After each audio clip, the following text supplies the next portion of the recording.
Oke, sip. Kita mulai ya. Tafadhol. Monggo. Bismillahirrahmanirrahim. Mari kita mulai kajian ini. Kita bedah siapakah sebenarnya Ubed. Apakah Ubed itu Maimun? Ubed bin Maimun Al-Qaddah atau Ubed bin Ahmad bin Isa, seperti itu. Ini saya coba videonya ya. Pertama kali. Mari kita simak pernyataan daripada Haji Ratib Abdul Ghalib Sahuri Batu Al-Marmurah. Apa pernyataan beliau, apa tanggapan beliau terkait video ini? Terima kasih. Monggo kita simak bareng-bareng. Waalaikumsalam warahmatullahi wabarakatuh. Saudaraku, sesungguhnya kami ini melarikan nasab mereka kepada Ubed bin Maimun Al-Qaddah, tidak kepada Ubed bin Ahmad Al-Muhajir atau Al-Abah. Itu karena kasihan kepada mereka. Setidaknya ada 3 alasan. Yang pertama, kami mendukung Syekh Ali bin Abi Bakar As-Sakar yang mengatakan di dalam kitabnya bahwa kakek moyang mereka itu namanya Ubed, yang mana Ubed itu al-musassar fi kutubihim wal mudawwal fi silsilatin nasabihim, yang sudah tercatat di dalam sebuah kitab dan sudah tersusun rapi di dalam catatan itu. Begitu silsilah mereka rapi dan juga tercatat di dalam kitab-kitab para ahli sejarah, para ahli asal. Setelah kami cek di sana, ternyata kalau Ahmad bin Ubed bin Ahmad Al-Abah ini tidak pernah ditulis, tidak pernah dikenal, tidak pernah disebutkan oleh ulama siapapun dan kitab apapun. Ini berarti kalau Ubed bin Ahmad Al-Abah ini tokohnya jadi fiktif. Begitu. Kalau tokoh ini bisa tidak dikatakan fiktif, ada tokoh yang historis yaitu Ubed bin Maimun Al-Qaddah. Begitu. Maka nanti perkataan Syekh Ali bin Abi Bakar As-Sakar sebagai dokumen tertua ini betul adanya bahwa kakek mereka bernama Ubed, sedangkan Ubed yang al-musassar fi kutubihim wal mudawwal fi silsilatin nasabihim yaitu Ubed bin Maimun Al-Qaddah, bukan Ubed bin Ahmad Al-Abah nanti fiktif. Begitu, itu yang pertama. Cukup dulu. Cukup dulu ya. Jadi yang pertama, menurut video ini tanggapan daripada Raden bahwasanya Ubed bin Ahmad Al-Muhajir atau Al-Abah itu tidak pernah ada, tidak pernah tercatat. Itu tokoh fiktif. Yang ada, yang jelas tercatat adalah Ubed bin Maimun Al-Qaddah. Seperti itu.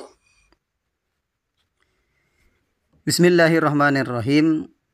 Menanggapi daripada poin ini Ibnu yang mau menanggapi ya. Nggih.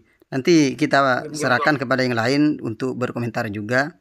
Cuma untuk yang pertama saya jelaskan terlebih dahulu sebagai tanggapan dari poin yang pertama ini. Poin yang pertama untuk yang disampaikan oleh seorang yang mengatasnamakan dirinya sebagai seorang tokoh, mengatakan bahwasanya Ubed bin Maimun Al-Qaddah ini lebih pas daripada Ubed bin Ahmad Al-Abah. Kenapa? Karena Ubed bin Ahmad Al-Abah itu tidak pernah tercatat, tidak pernah disebut dalam kitab apapun dan oleh siapapun. Ini untuk poin pertama ini saya ada 3 catatan yang perlu dipertimbangkan oleh para pendukung teori ini. Yang pertama, ketika mengatakan tidak pernah disebut dalam kitab apapun dan oleh siapapun. Ini saya kira merupakan suatu kebohongan dan kedustaan dan hal-hal yang dibuat-buat. Buktinya apa? Buktinya ulama salafan wa khalafan, ulama kontemporer ataupun ulama salaf ini bersepakat, bahkan banyak yang menyebutkan dalam kitab-kitabnya. Di antaranya saya sebutkan Sayyid Hasan bin Muhammad Al-Allal menyebutkan secara rulut dengan menyebutkan secara sharih Ubaidillah bin Ahmad bin Isa.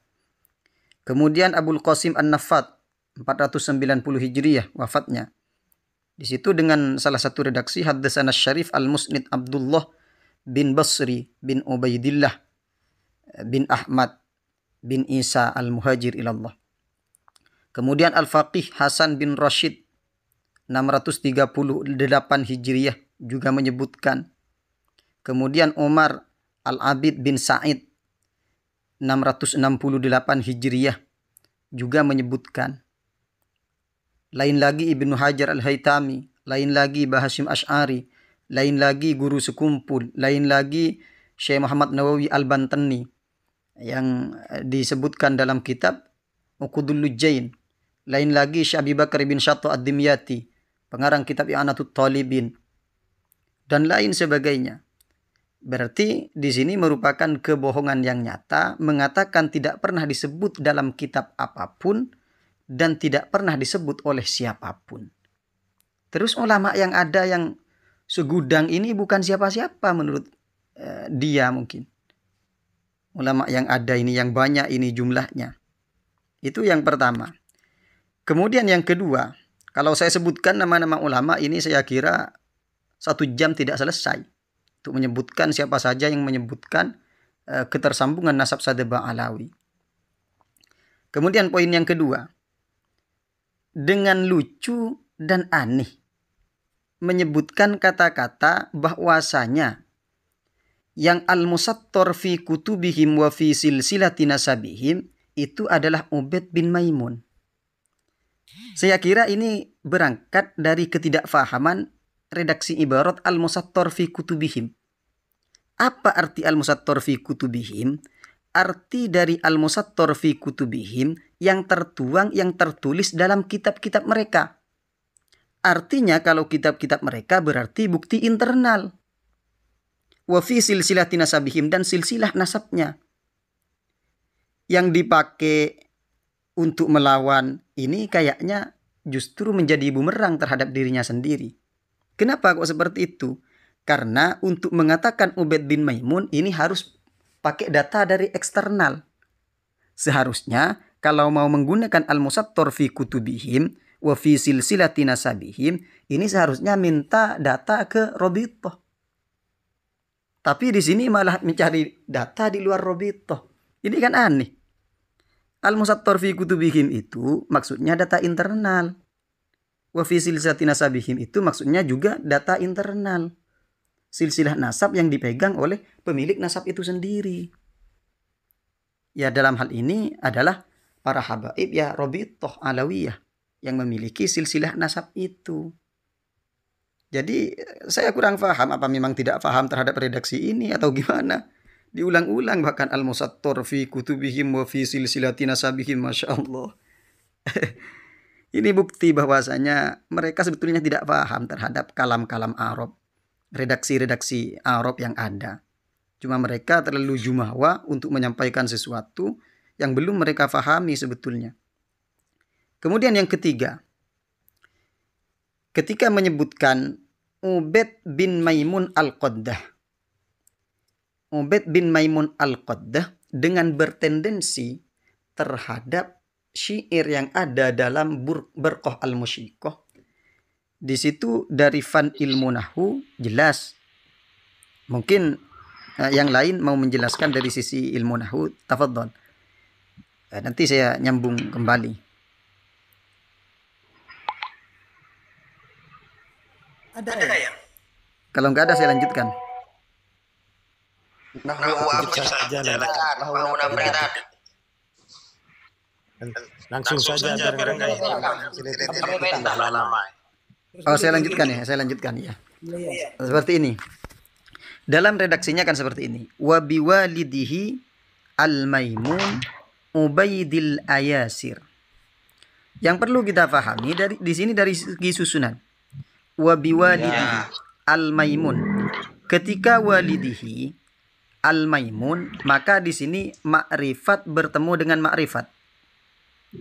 Ketika makrifat bertemu dengan makrifat dua isim, maka yang cocok menjadi apa? Na'at man'ut, jelas menjadi na'at man'ut. Sifat apalagi sifat Maimun jelas. Betul. Itu na'at man'ut. Ketika na'atnya di sini mau dijadikan alami, ini celah lagi. Kenapa kok celah? Karena isim alam itu tidak mungkin bersamaan dengan al.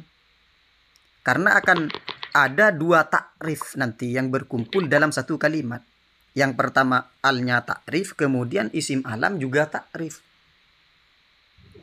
Ada dua tanda makrifat yang ada dalam satu kalimat. Memang ada betul, ada dalam sebagian daripada nama-nama yang bisa dikatakan alami, cuma berbarengan dengan al. Hanya saja itu sifatnya terbatas. Dengan bahasa lain itu sifatnya sima'i. Bukan mutajar, kalau mutajar tidak bisa. Itu pun sebagian. Sima'i itu. Sima'i itu artinya maksudnya kita jangan membuat sendiri. Kita mencukupkan terhadap apa yang kita dengar dari orang Arab. Kenapa kok orang Arab yang menjadi patokan? Karena orang Arab yang memiliki bahasa.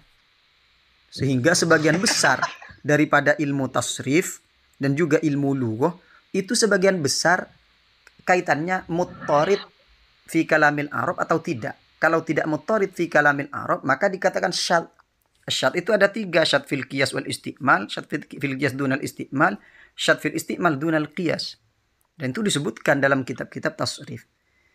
Kemudian yang kedua dalam dhamir. Marji' dhamir itu seharusnya ke belakang bukan ke depan. Ini kan aneh.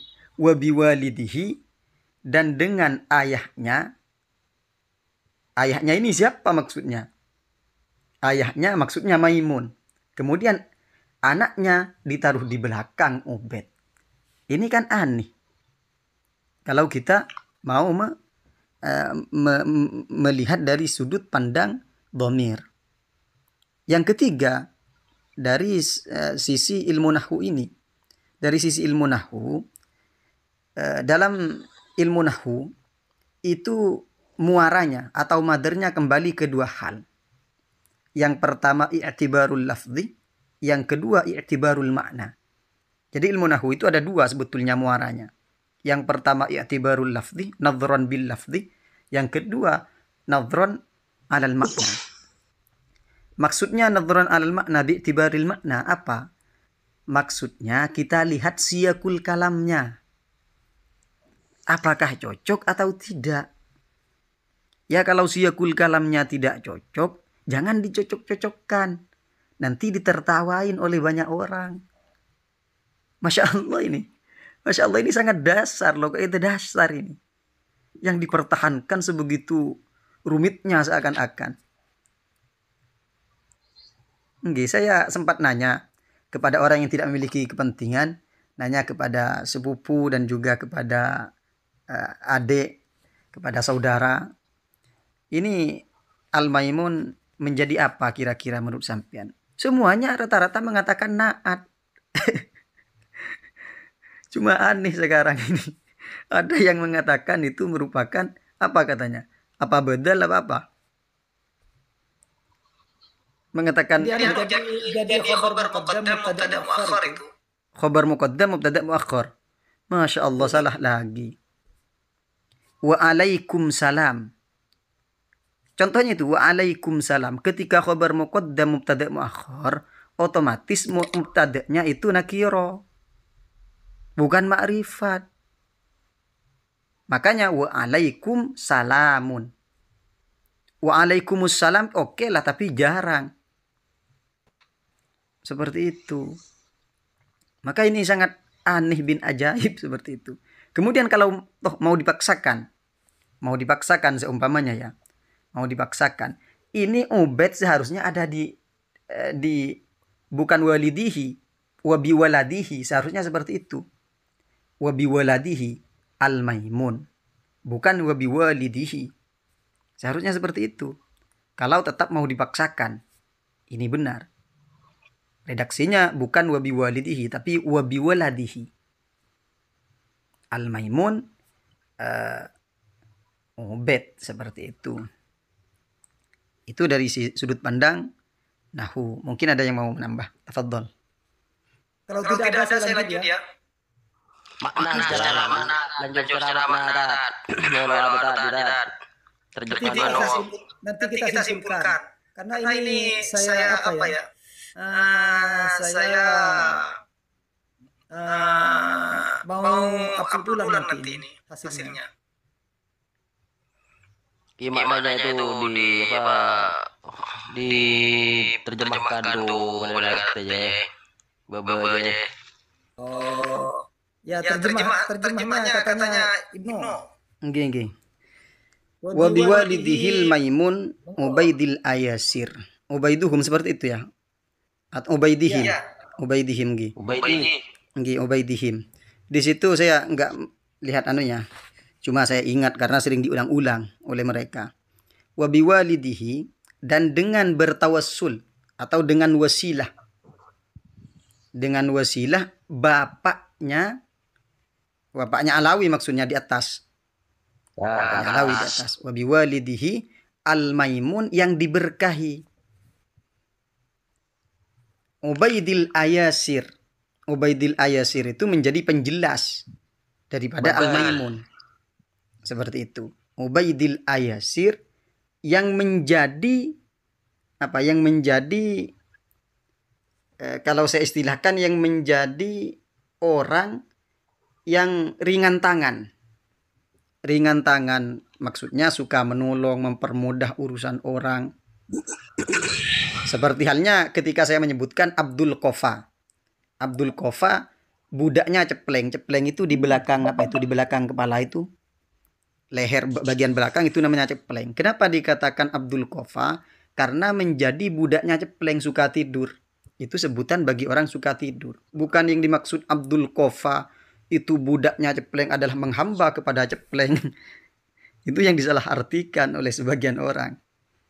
Jadi yang dimaksud Ubaidil Ayasir di sini bukan menjadi hamba daripada kemudahan-kemudahan, tidak. Akan tetapi di sini merupakan kata-kata kiasan.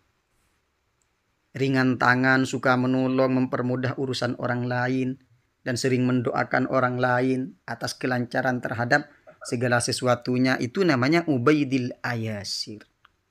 Seperti itu. Ubaiduhum ini baru namanya. Seperti itu. Wabiwalidihi, bapak daripada Alawi namanya Ubaid. Seperti itu ringkasnya. Cuma disebutkan di sini sifat-sifatnya seperti itu. Nggih. Targetnya itu sudah masyhur banyak di mukaddimah kayak gitu itu. Betul. Masya Allah. Makanya saya ketawa waktu awal dengar itu, saya ketawa langsung. Sebenarnya ini kan mau dibahas, sebenarnya kan hal lain. Bahkan Imaduddin pun ini mau ketika mendengar langsung menolak terhadap penemuan yang baru ini. Bahkan penemuan yang baru ini tidak serangkai loh. Ini kalau kita mau memaksa melarikan ke khabar muqaddam mubtada muakhar, ini sudah jelas menyalahi terhadap kaidah ilmu nahwu kan seperti itu. Ya bisa saja. Bi'tibaril lafzi. Bi'tibaril lafzi itu bisa. Cuma bi'tibaril makna enggak bisa. Sedangkan ilmu nahwu itu kita harus memandang dari dua sudut pandang. Bi'tibaril lafzi juga bi'tibaril makna. Cuma kalau seandainya keduanya bertentangan, maka yang lebih dikedepankan adalah nadhran bil makna, melihat terhadap siyakul kalamnya. Sehingga terkadang ilmu nahwu itu tidak cocok dengan kaidah-kaidah dasarnya karena lebih mengedepankan siyakul kalam atau i'tibarul makna itu sendiri. Makanya nyatanya bi'tibaril makna ini sangat ngawur ya, betul. Nyatanya secara bi'tibaril makna ataupun secara siasat kalam ini tidak bertentangan ya. Bertentangan, sangat bertentangan. Sangat cocok dan secara bi'tibaril lafzi ini sangat tidak bertentangan, sangat sesuai sekali dengan kaidah ilmu nahwu seperti itu. Itu justru sangat bertentangan, bukan tidak bertentangan, bertentangan. Enggak, maksudnya kalau mau dijadikan khobar, mubtada muakhar. oh iya kalau dijadikan khobar ya, maksudnya kalau kita ini jadikan jadikan na'at man'ut ini sangat tidak sesuai kan seperti itu. Iya, betul. Iya. Terus yang kedua kita lanjut ya. Tafadhol. Ini kalau siapa itu? Kalau Wirosat belum dan yang lain tadi mau naik, silakan multi yang mau naik. Jangan lupa bantu tip-tipnya saudara biar mukimat ini pada berdatangan dan bisa sadar. Bismillahirrahmanirrahim, kita lanjut season kedua.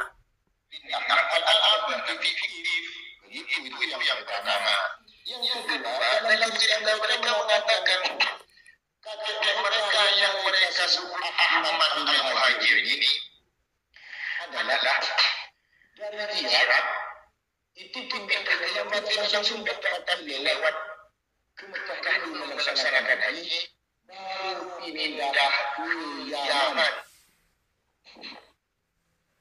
Ini mirip dengan apa yang dilakukan oleh Maimun al-Qaddah ini. Maimun bin Bishr al-Qaddah ini pergi ke Kufah. Menetap di Kufah, lalu dia melaksanakan haji. Setelah melaksanakan haji, banyak rombongan dari Yaman, lalu dia pergi ke Yaman. Itu Maimun al-Qaddah. Terus bertemu dengan Ibnu Hausyab. Begitu pada tahun 268 sampai menetap di Yaman yang namanya Maimun al-Qaddah ini sampai 298. Dan yang namanya Maimun al-Qaddah ini dengan Ibnu Hausyab bekerja sama. Begitu untuk merancang dan merealisasikan faham untuk kegiatan politik membesarkan dinasti Fatimiyah. Karena Ibnu Hausyab itu terkenal dengan Mansur Yaman, sedangkan Maimun al-Qaddah memberi nama dirinya dengan Ibnu Fadl. Begitu. Itu diterangkan oleh kitab yang berjudul Ibnu Hausyab wal Harakatul Fatimiyah fil Yaman di halaman 51. Begitu. Yang ditulis oleh Syaifuddin Al-Qasir yang mengambil dari referensi sejarah yang ditentukan. Ada alamat yang banyak sekali. Nah, ini kalau kita kaitkan dengan Ubaid bin Maimun al-Qaddah yang merupakan tokoh historis, ada kesinambungan baik sejarah kehistorikan atau kesejarahan yang dari Irak ke Mekah dulu baru ke Yaman. Ini ada Ibnu Fadl yang berjuang bersama untuk menegakkan daulah Fatimiyah bersama Ibnu Hausyab yang mana Ibnu Fadl itu nama aslinya Maimun al-Qaddah menurut sesapakan ulama sejarah. Begitu yang kedua, saudara. Ini bisa langsung diulas untuk Ibnu. Nggih. Apa perlu diulang? Tafadhol, terserah.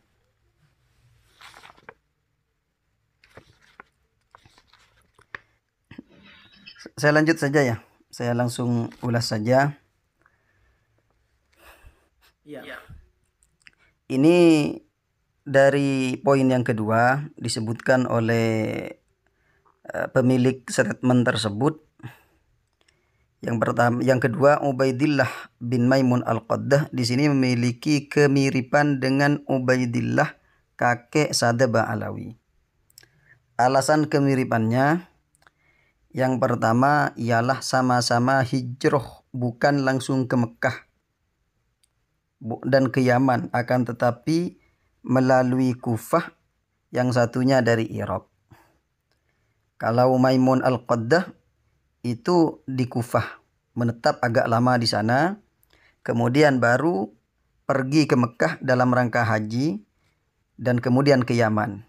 Kenapa? Karena Maimun Al-Qaddah pada saat itu di depan penguasa mengatakan kepada Al-Qasim, mengatakan bahwasanya innad dinah yamaniyun wal hikmatuh yamaniyah. Semua hal-hal besar budi abil Yaman, dimulai dari Yaman katanya. Dalam redaksi kitab Kashfu Asraril Batiniyah di situ. Makanya mendedikasikan mengutus dan juga memberikan mandat kepada anaknya yang bernama Ubaidillah bin Maimun Al-Qaddah untuk pergi ke Yaman. Nah, perginya itu masih transit di Mekah dalam rangka haji.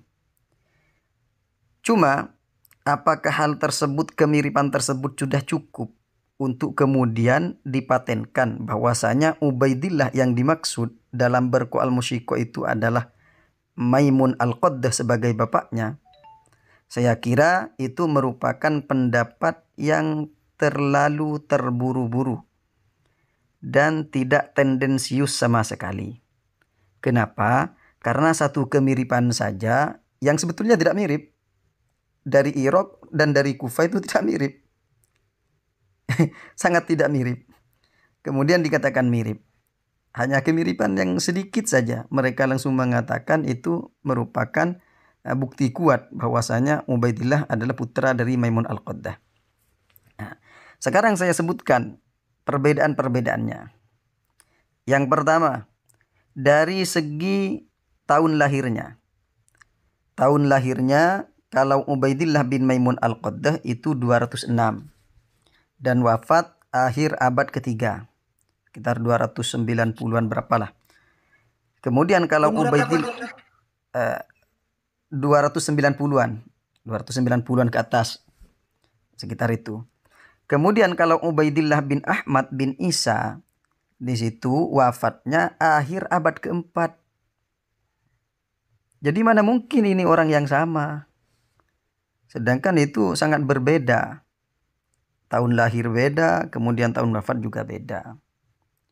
Kemudian perbedaan yang kedua, untuk Ubaidillah bin Ahmad Al-Abah itu dari Irak, kemudian ke Mekah, kemudian baru ke Yaman. Kalau Maimun Al-Qaddah itu di Kufah, lama sekali. Kemudian baru ke Mekah, setelah di Mekah baru ke Yaman. Kemudian yang ketiga, perbedaannya, Maimun Al-Qaddah itu memiliki anak Ubaidillah, Muhammad, Tohir, Mu'iz, Aziz, Hakim, Zahir, Ma'at Al-Mustansor. Dalam artian memiliki banyak saudara yang disebutkan. Sedangkan Ubaidillah bin Ahmad bin Isa itu yang tercover untuk sementara itu ada 4. Kalau dalam Syajaratul Mubarakah justru ada 3. Ini kan jadi ambigu. Di satu sisi seakan-akan mau mengatakan data yang ada di Syajaratul Mubarakah, di sisi yang lain menolak Syajaratul Mubarakah. Ini sangat ambigu. Kemudian yang paling penting di sini, yang semuanya ini Ubaid, Muhammad, Tohir, Mu'iz, Aziz, Hakim, Zahir, Ma'at Al-Mustansor ini yang merupakan putra dari Maimun Al-Qaddah ini, yad'una ila baitin nabi, atau yunsibuna, yantasibuna nasabahum ila baitin nabi. Mereka mengaku atau menisbatkan nasabnya kepada baginda Nabi. Padahal dalam kitab Kashfu Asraril Batiniyah yang mereka baca sendiri, Ahlus Syaraf, para syarif yungkiruna dzalik. Ini semuanya ingkar. Yaquluna. Nah, ketika mereka ditanya ketika mereka ditanya tentang tentang silsilah nasabnya, fa idza sa'alahum sa'il an haula'il masturin, ketika mereka ditanya tentang tentang silsilah nasabnya, mereka mengatakan yaquluna nahnu abna'ul a'immah al-masturin min waladi Ismail, atau al-masturun min waladi Ismail bin Ja'far as-Shadiq. Kami merupakan keturunan dari para imam yang tidak bisa disebutkan namanya, katanya, daripada pengakuan mereka-mereka ini yang mengaku tersambung nasabnya kepada baginda Nabi. Ketika ditanya siapa saja yang mastur itu, nama-nama orang yang mastur itu dari keturunan daripada kakek-kakeknya Muhammad Ubaid bin Maimun al-Qaddah ini, mereka mengatakan haula al-masturin hadu anil jawab. Hadu anil jawab, mereka tidak mau menjawab. Artinya apa? Berbeda dengan nasab Sadaba Alawi, ketika ditanya mana silsilah nasabnya, jelas tersambung. Ini jelas terputus. Gimana mau dibedakan, mau disamakan ini? Berapa perbedaan? Sudah 4. Kemudian yang kelima, perbedaan yang kelima daripada anaknya Ubaidillah. Di situ yang terkonfirmasi ada 4. Di antaranya adalah Alawi, Jadid, Basri, dan lain sebagainya. Yang keenam, di sini jelas ulama semuanya ingkar. Lihat di Kasfu Asraril Batiniyah, semuanya ingkar kecuali yang khilaf itu, kecuali orang yang mendukung terhadap sekte ini, sekte Batiniyah ini, yang mengatakan nasabnya tersambung kepada baginda Nabi. Sedangkan nasab Sadaba Alawi melalui jalur Ubaidillah ini rata-rata ulama sepakat. Hanya golongan mukimat saja yang tidak sepakat. Jadi ini jelas berbeda. Iya, berarti yang ditolak oleh Pak Imad ya, masalah Pak Imad tidak setuju dengan adanya penelitian ini, penemuan bahwasanya itu adalah Ubaid bin Maimun al-Qaddah. Imad ini tidak setuju karena kalau nasabnya Ubaid bin Maimun al-Qaddah ini mukhtalaf, sedangkan nasab Sadaba Alawi ini maudhu' alaih, katanya. Ini berarti kalau kita cerna dari sini, berarti yang jelas-jelas ditolak ini oleh Imad dikatakan dimasukkan ke nasab mukhtalaf, kan seperti itu. Betul. Yang jelas-jelas disepakati ulama dimasukkan ke maudhu' alaih. Ini ya, berarti seperti ini ya. Betul. Iya. Ini sama enggak pahamnya. Ki Imad juga enggak paham mukhtalaf fi'nya itu apa? Apa dianggap ikhtilaf apa enggak? Padahal di situ ulama mentokno semuanya. Mentokno ulama yang mu'tabar di situ mentokno. Hanya saja pendukung-pendukung dari Ubaidillah bin Maimun al-Qaddah ini yang yang mendukung terhadap gerakan Batiniyah. Gerakan Fatimiyah, bukan Batiniyah, maaf. Gerakan Fatimiyah. Fatimiyah ini merupakan sekte aliran sesat dari golongan Syiah. Dari golongan Syiah menisbatkan dirinya kepada Siti Fatimah, Sayyidatina Fatimah Az-Zahra. Seperti itu. Jadi keduanya ini sama-sama salah. Ketika betul. Mereka menisbatkan pada Maimun al-Qaddah, ini jelas ngawur. Ketika menolak Imad terhadap penelitian ini ya, terhadap penemuan ini penolakannya pun juga ngawur. Dikatakan oleh Imad bahwasanya nasabnya Maimun al-Qaddah ini mukhtalaf, artinya masuk pada nasab maghul. Kan kalau mukhtalaf maghul kan seperti itu ya. Kalau kayak nasabnya. Iya. Kalau masih mukhtalaf berarti maghul masih. Terus kalau nasab Alawi itu maudhu' alaih. Betul. Sehingga Pak Imad ini tidak setuju, tidak terima kalau ini dikaitkan dengan Maimun al-Qaddah karena masih mukhtalaf. Sedangkan nasab Alawi ini jelas-jelas adalah maudhu' alaih. Seperti itu. Jadi sama-sama ngawur yang menanggapi ini. Ya. Mau lanjut ya, Ibnu? Tafadhal. Assalamualaikum. Waalaikumsalam warahmatullahi. Assalamualaikum warahmatullahi. Tunggu diniar dulu. Yang ketiga, kami menggunakan pendekatan melalui khilafah. Itu yang diterangkan oleh Rasail fi Ilmil Ansab halaman 106. Khilafah itu merupakan bagian dari turuk isbatin nasab. Sedangkan khilafah itu ada dua, ada Asyariyah, ada Asariyah. Kalau kita menggunakan khilafah Asariyah al-Asliyah, menurut beliau di Rasail fi Ilmil Ansab halaman 107, itu memang beda ulama, ada yang tidak memperbolehkan, ada yang memperbolehkan. Namun beliau memberikan statement yumkinu i'timadu, bisa memungkinkan untuk dijadikan pegangan di dalam nasab yang jauh yang yang menggunakan khilafah asariyah yang berupa tes DNA. Setelah dicek, ternyata Habib ini setelah mengadakan tes DNA ternyata haplogrup mereka adalah I dengan kode F201. Dan ini kata ahli biologi, kata ahlinya ini merupakan genetika dari kaum Yahudi Hazar dari Kaukasia. Setelah kami mengadakan cek pada dokumen sebuah kitab, yaitu Kashful Asrar al-Batiniyah wa Akhbaril Qarabithah di halaman 37, ternyata beliau mengatakan bahwa yang namanya Maimun bin Bishr al-Qaddah ini seorang Yahudi keturunan Hazar.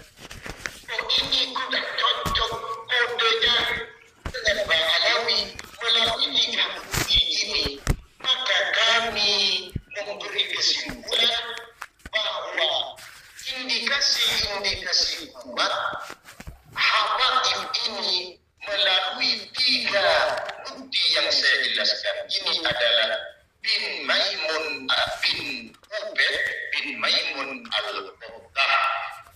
Berarti keturunannya Ubed bin Maimun al-Qaddah ini menurunkan para habaib ini. Ini merupakan indikasi kuat melalui 3 bukti itu, saudaraku, yang saya jelaskan. Ya, Pak. Jadi ini berkaitan dengan khilafah. Khilafah Basyariyah, khilafah Asariyah. Yang mana kalau khilafah Asariyah ini adalah sesuatu. Monggo, Bang Ibnul. Itu kan cocok logi. Kalau sesuai dengan nafsunya diambil itu kan ketawa. Ya, kita tanggapi dulu.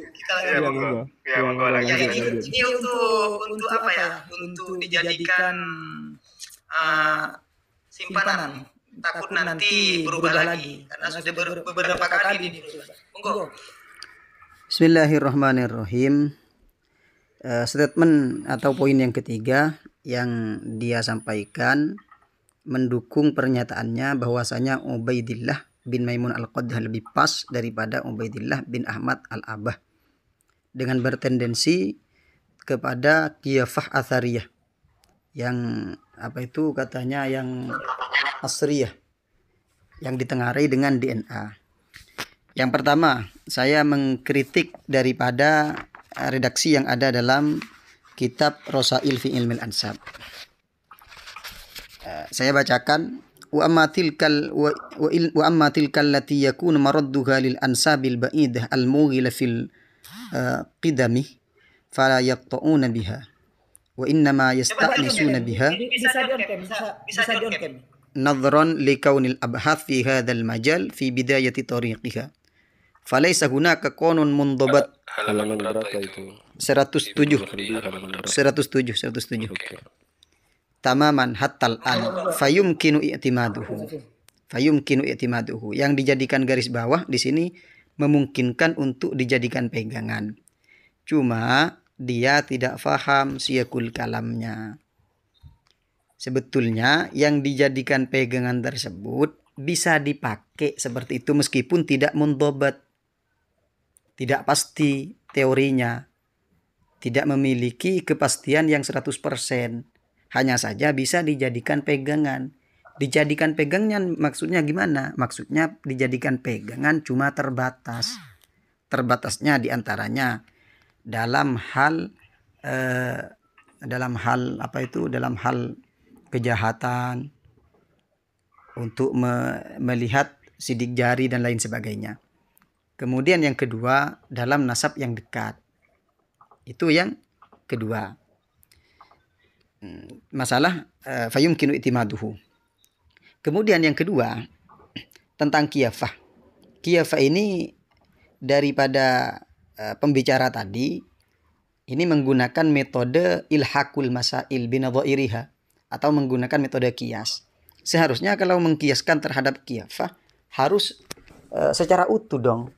Maksudnya secara utuh gimana? Qiyafah ini ulama nasab menetapkan hanya untuk nasab dekat. Loh, sekarang kok qiyafah mau dijadikan alat untuk menetapkan nasab yang jauh menggunakan pendekatan qiyafah. Ini kan aneh. Aneh bin ajaib ini. Kemudian yang ketiga, kesalahan dalam hal ini juga Maimun Al-Qaddah katanya Ubaidillah bin Ahmad bin Isa dari keturunannya ketika melakukan tes DNA ternyata haplogrupnya G M201 yang ditengarai merupakan keturunan dari Yahudi Hazar, yang mana Yahudi Hazar ini merupakan dari bangsa Kaukakus. Sekarang kita lihat apakah betul Maimun Al-Qaddah sebagaimana kejelasan daripada pemilik suara tadi merupakan Yahudi Hazar. Ternyata tidak seperti itu. Ternyata di dalam Kasfu Asraril Batiniyah di situ jelas keturunan minal Yahud min waladis Sala'la min Madinati Syam yuqalu laha Salmiyah. Makanya di sini untuk pengambilan tendensi yang cocok di sini saya kira tidak menyentuh 1% pun daripada kebenaran untuk menyamakan antara Ubaidillah bin Ahmad dengan Ubaidillah bin Maimun Al-Qaddah. Ya, saya mengatakan seperti ini tidak menafikan bahwasanya ada tokoh yang bernama Ubaidillah bin Maimun Al-Qaddah. Saya tidak menafikan. Cuma kalau kita mau mengatakan setiap ada orang yang bernama Ubaidillah kemudian kita katakan itu merupakan kakek moyang dari Sadaba Alawi, ini sangat lucu. Karena Ubaidillah ini sangat banyak, bukan cuma Ubaidillah bin Maimun Al-Qaddah. Ada Ubaidillah bin Ziyad, ada Ubaidillah bin Umar, ada Ubaidillah bin Aziz, ada Ubaidillah, banyak sekali dalam kitab-kitab. Coba ketik sampean di Maktabah Syamilah nama Ubaidillah, akan muncul Ubaidillah bin yang banyak itu. Oleh karena itu, ini merupakan bentuk kebingungan, bentuk kedeluan daripada para pendukung tulisan. Saya nggak mau mengatakan tesis karena belum teruji. Tulisan daripada Ki Imaduddin itu yang tidak menemukan cara lain atau celah lain untuk mendukungnya, akhirnya mencari jalan pintas yang dianggap pantas meskipun hal tersebut ditertawakan oleh halayak umum. Seperti itu. Lagi, tafadhol. Assalamualaikum.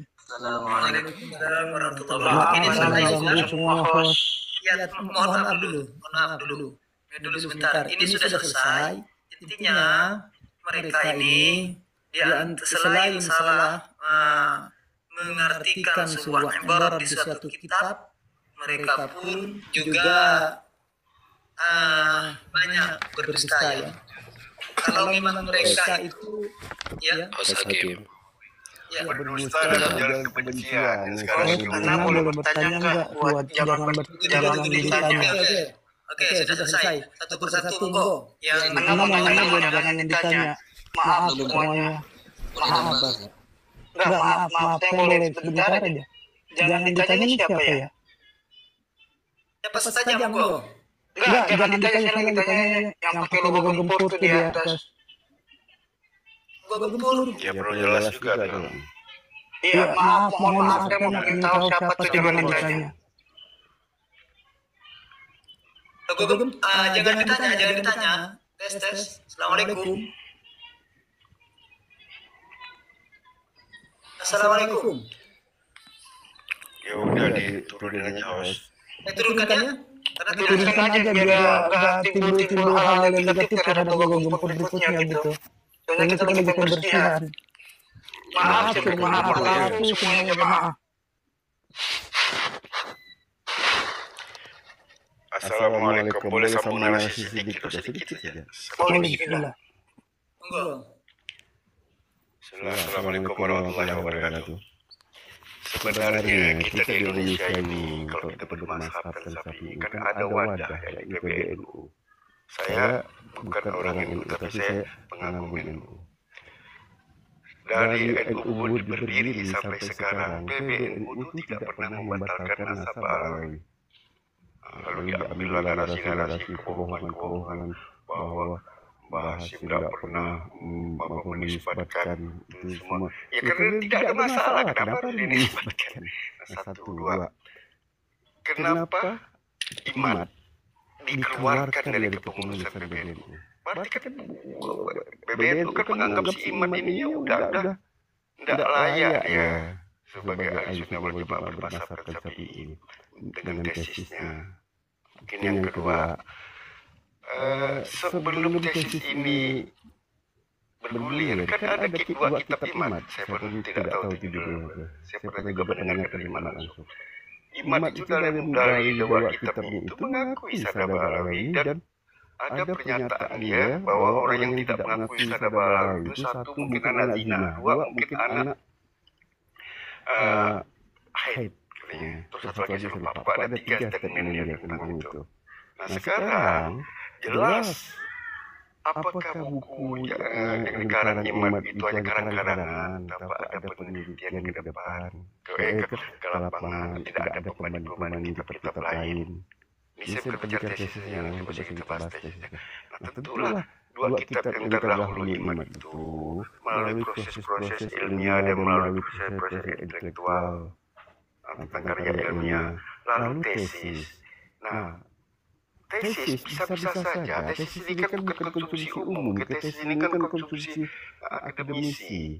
Kenapa dengan tesis ini Imat berkampanye sana sini, kesana kemari berkampanye, sehingga melontarkan ujaran kebencian, hate speech, ujaran kebencian. Nah ini yang nggak bagus kelihatan karakternya. Nah sekarang kita bisa ungkit tuh bahwa Imat ada masalah.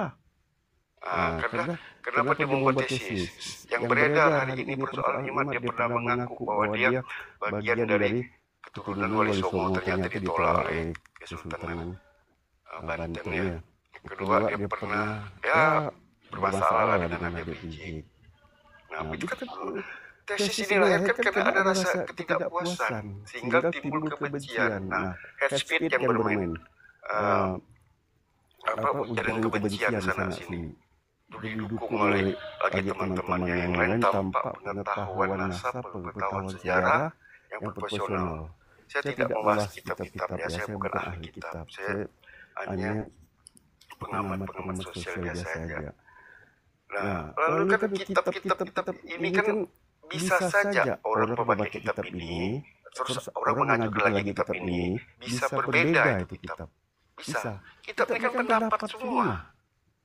Pendapat semua, karena apalagi kitab sejarah dan kitab nasab, pendapat semua. Bisa saja orang berbeda. Nah ketika orang berbeda, ya, kamu yakin dan tidak yakin itu aja. Berapa soalnya? Tidak boleh kita mengajak orang untuk mengikuti kita, mengikuti keyakinan kita. Hari ini kan yang terjadi itu seperti itu. Kampanye kesana kemari, membuat organisasi. Apa namanya PWI itu ya. Kesana kemari. ke beberapa provinsi.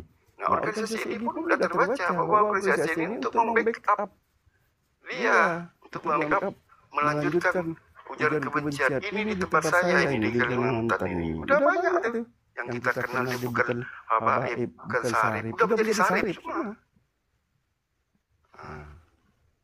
Saya awalnya saya bukan, cuma saya banyak teman sama para Sarip. Nah, ketika saya pernah lontarkan pertanyaan di komal-komal mereka, di tempat saya kan saya bilang ada marganya Al-Qadri. Udah 400 tahun lalu udah ada. Sebelum Belanda datang, sebelum pendatang-pendatang yang ada di Jawa, Sayyid Husain bin Ahmad Al-Qadri itu udah mengislamkan dua kerajaan Hindu. Itu nama kerajaan Matan, kerajaan Matan luar dan kerajaan Matan dalam. Sehingga Sayyid Husain bin Ahmad Al-Qadri ini menikahi anak dari Kesultanan Matan yang belajar di Malam. Lahirlah putranya bernama Sultan Syarif Abdurrahman yang mendirikan kerajaan Kesultanan Al-Qadariyah di Pontianak. Nah, itu dia apa jawabnya? Mereka jawab apa? Oh, itu di Ba'alawiyin gitu. Sayyid Syarif tidak hadir. Nah, saya bilang, kamu pergi ke Pontianak, semua marga Habaib yang ada di Pontianak tidak pakai Habib, mereka pakai Syarif semua. Karena mengikuti awalnya dari Sayyid Syarif Abdurrahman bin Husain Al-Qadri. Nah, lucunya mereka bilang itu yang saya ketawa, itu di Ba'alawiyin. Tapi saya jelaskan, saya bisa jelaskan, Al-Qadri itu marga ke atasnya itu dari Jamalulil. Nah, Jamalulil kalian ngaku, oh Jamalulil betul kata dia, Ba'alawi. Nah, kalau Jamalulil Ba'alawi, Al-Qadriyah Ba'alawi. Katanya, dalam mereka kata, oh mereka dulu, itu kan di grup mereka itu kan corocos yang ketika buat kita dikeroyokin tidak masalah sebenarnya. Cuma kan cacat-cacat habis dong, main kebun binatang lah mereka.